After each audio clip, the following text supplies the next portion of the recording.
Segundo ponto é o adultério, que é o espírito de imoralidade. O significado da palavra adultério é uma transgressão da fidelidade conjugal, onde é mantida uma relação carnal com outra pessoa fora do casamento.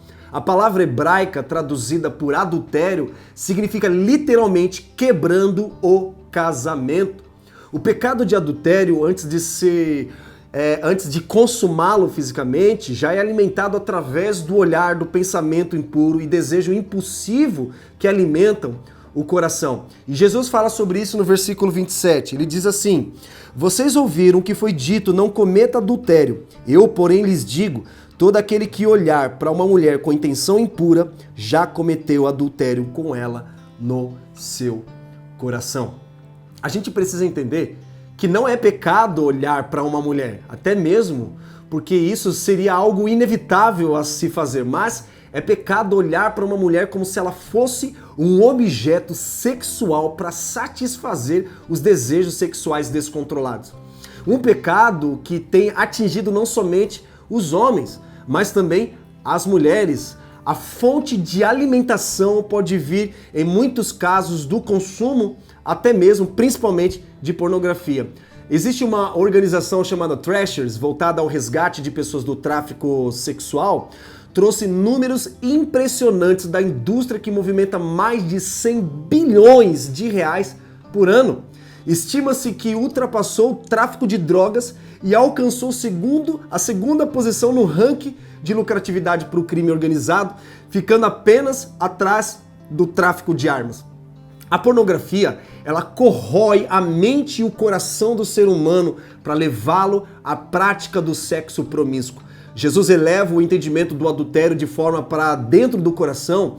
Você pode não ter uma relação sexual com uma pessoa fora do seu casamento, mas só o fato de pensar em ter esse tipo de relacionamento, você já cometeu pecado. E Jesus nos ensina a resistirmos a esse espírito. Outro ponto é o divórcio. O terceiro ponto aqui, Jesus fala do divórcio, que é um desrespeito à santidade do casamento, é infidelidade aos relacionamentos. E a palavra do Senhor sobre divórcio é firme, especialmente quando é vista da perspectiva de uma sociedade que valoriza o prazer e os sentimentos acima do compromisso, deveres e principalmente de uma aliança. O divórcio não é proibido, mas nunca é recomendado. O espírito cristão deve ser sempre em buscar a reconciliação para a redenção do casamento. Lá no versículo 31 ele começa dizendo: também foi dito, aquele que repudiar a sua mulher deve dar-lhe uma carta de divórcio. Eu, porém, lhes digo, quem repudiar a sua mulher, exceto em caso de relações sexuais ilícitas, a expõe a se tornar adúltera, e aquele que casar com a repudiada comete adultério. Bom, quando uma pessoa deita com outra pessoa que não seja o seu marido ou a sua esposa, essa pessoa então viola a sua aliança com a pessoa com quem se casou. Assim é praticado o pecado de adultério, que é contra o santo matrimônio. E nesse caso, Jesus disse que é permitido a pessoa ofendida, a pessoa traída, a se separar e também até se divorciar. Segundo a legislação jurídica brasileira, separação é quando um casal deixa de viver junto como marido e mulher sem recorrer ao judiciário. A separação não quebra o vínculo jurídico do casamento e o casal não poderá se casar outra vez enquanto não estiver divorciado. Até o ano de 1977 era absolutamente proibido o divórcio no Brasil, quando foi decretada uma lei que permitiu que o casamento fosse dissolvido pelo divórcio, dando a oportunidade aos envolvidos casarem-se novamente. E quando nós observamos também os líderes religiosos tentando pegar Jesus em alguma palavra para que, de alguma forma, ter com que acusá-lo por se colocar contra a lei, eles fazem uma pergunta a Jesus sobre a questão do divórcio, né? Nós vemos uma passagem que diz o seguinte: e aproximando-se alguns fariseus, o puseram à prova, perguntando: é lícito ao marido repudiar a sua mulher? Jesus respondeu: o que foi dito, o que foi que Moisés ordenou a vocês? Eles disseram: Moisés permitiu escrever uma carta de divórcio e repudiar. Mas Jesus lhes disse: foi por causa da dureza do coração de vocês que Moisés deixou escrito esse mandamento. Marcos capítulo 10, versículo 2 ao 5. A resposta de Jesus é surpreendente. Ele diz: foi por causa da dureza do coração de vocês. Essa é a resposta-chave de Jesus contra o divórcio. Nunca foi da vontade do Senhor o divórcio. Deus não criou o casamento para que o homem e a mulher se divorciem. Aqueles homens repudiavam as mulheres por qualquer motivo. A palavra repudiar significa negar, renunciar, rejeitar. Eles queriam, então, uma permissão divina para mandar as mulheres embora a partir do momento que elas deixavam de satisfazer as suas vontades. Olha que absurdo. A pergunta capciosa é se é permitido ao marido repudiar a sua mulher por qualquer motivo. Havia uma discussão naquela época entre duas linhas de interpretação de uma passagem lá em Deuteronômio capítulo 24, versículo 1, que diz o seguinte: se um homem tomar uma mulher e se casar com ela, e se ela não for agradável aos seus olhos, por ter ele achado coisa indecente nela, grava bem essa palavra, coisa indecente, e se ele escrever uma carta de divórcio e a entregar à mulher e a mandar embora. Mas a pergunta que nós precisamos fazer é a seguinte: o que é coisa indecente? Uma linha interpretava que era a imoralidade, o adultério, onde a mulher traiu o marido. Outra linha dizia que podia ser até porque ela era uma má cozinheira, a ponto de, se queimar o arroz, teria o direito de mandá-la embora. Como tinha essa disputa de interpretação, eles queriam trazer Jesus para dentro da discussão com o objetivo até mesmo de minar a popularidade dele. A resposta de Jesus pegou todo mundo de surpresa ao citar Gênesis capítulo 2, versículo 24, que diz: mas desde o princípio da criação, Deus os fez homem e mulher. Por isso o homem deixará o seu pai e a sua mãe e se unirá à sua mulher, tornando-se os dois uma só carne, de modo que já não são mais dois, porém uma só carne. Portanto, que ninguém separe o que Deus ajuntou.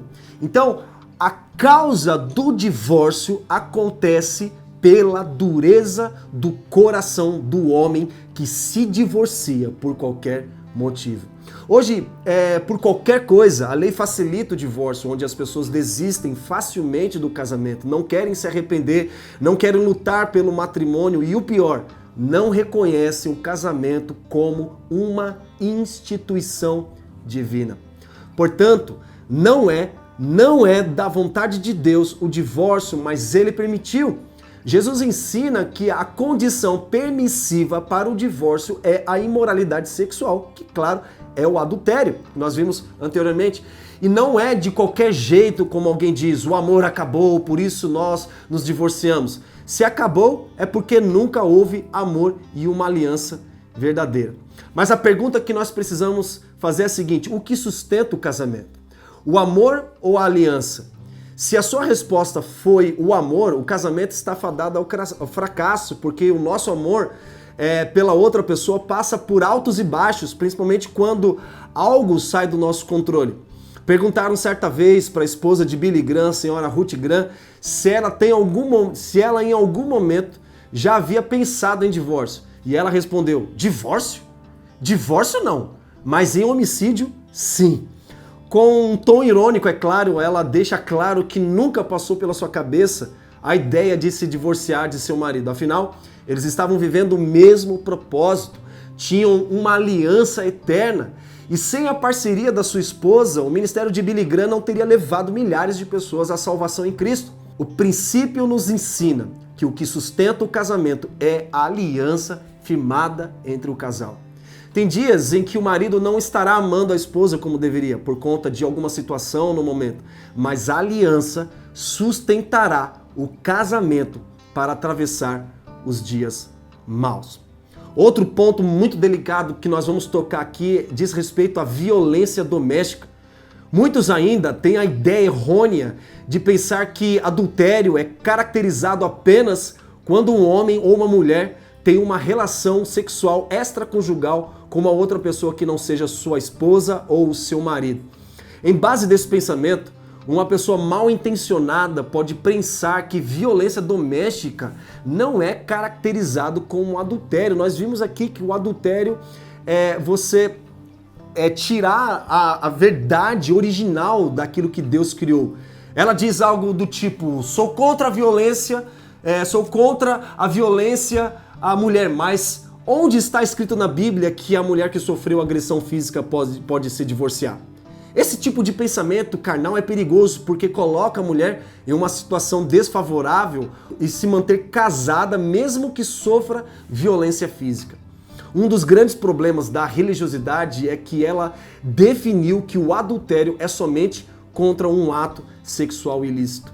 No dicionário você encontra a definição da palavra adultério, que é violar a forma original de algo. Neste caso, como vimos anteriormente, a palavra hebraica traduzida por adultério significa quebrando o casamento, ou seja, violar a forma original do casamento. O casamento foi violado no coração primeiro, para depois sexualmente e fisicamente também. Novamente, cito a resposta de Jesus aos líderes religiosos sobre o motivo pelo qual o homem se divorcia da mulher: dureza do coração. O marido que agride verbalmente e fisicamente a sua esposa está, de fato, adulterando a forma original de Deus, ou seja, está transgredindo a fidelidade conjugal. É um direito da mulher não estar dentro de um relacionamento violento e abusivo, onde o amor e a honra são descartados, e nós, como igreja, não podemos incentivar e forçar uma mulher a manter uma relação com um homem que fere seu corpo, seus sentimentos e denigre a santidade do casamento. Portanto, se foi Deus que uniu o casal, como pode o homem violar a sua responsabilidade de proteger, prover, sustentar, nutrir, edificar, amar e honrar a sua esposa? Deus não une pessoas, Deus une propósitos. Nós falamos muito sobre essa expressão. E se o homem não expressa o caráter de Jesus Cristo para sua esposa, ele não está dentro de um casamento. O homem precisa se arrepender pela forma como ele tratou a sua esposa. E para nós evitarmos até mesmo o divórcio e até mesmo o segundo casamento, nós precisamos entender o propósito do casamento. Deus criou o casamento para que o homem e a mulher se tornassem uma só carne.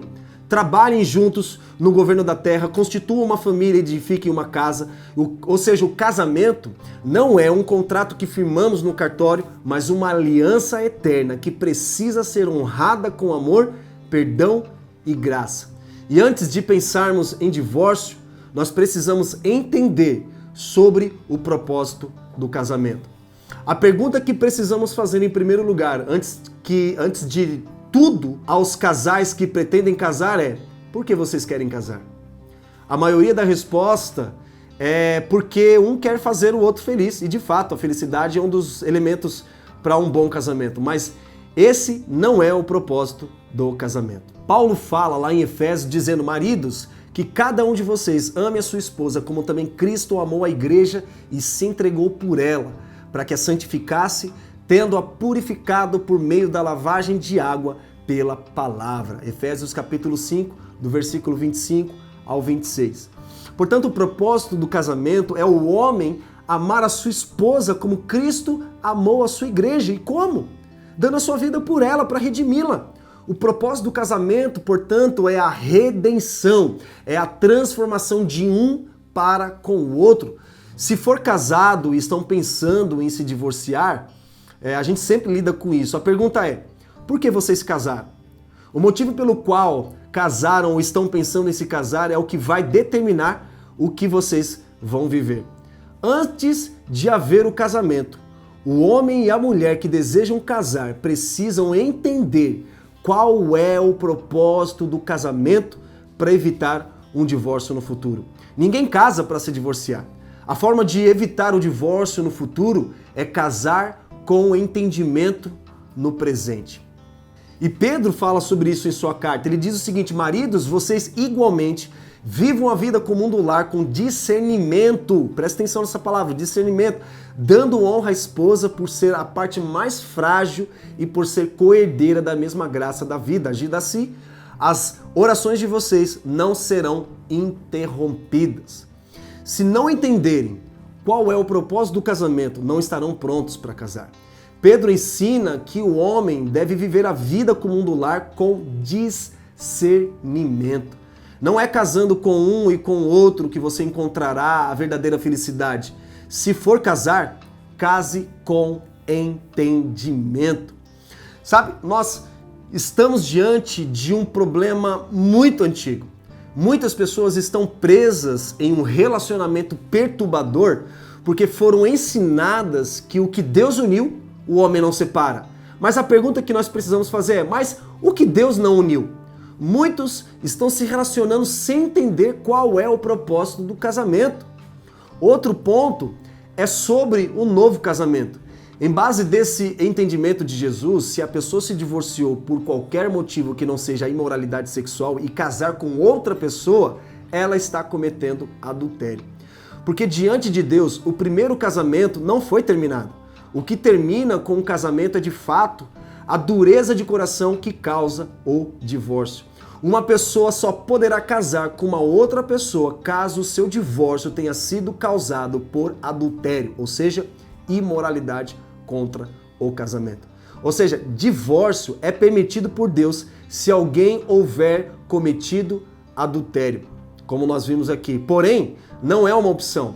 Vou falar novamente: divórcio não é uma opção e nunca será. Não é da vontade do Senhor que o homem e a mulher se separem. Não apoiamos, muito menos aconselhamos os casais a se divorciarem.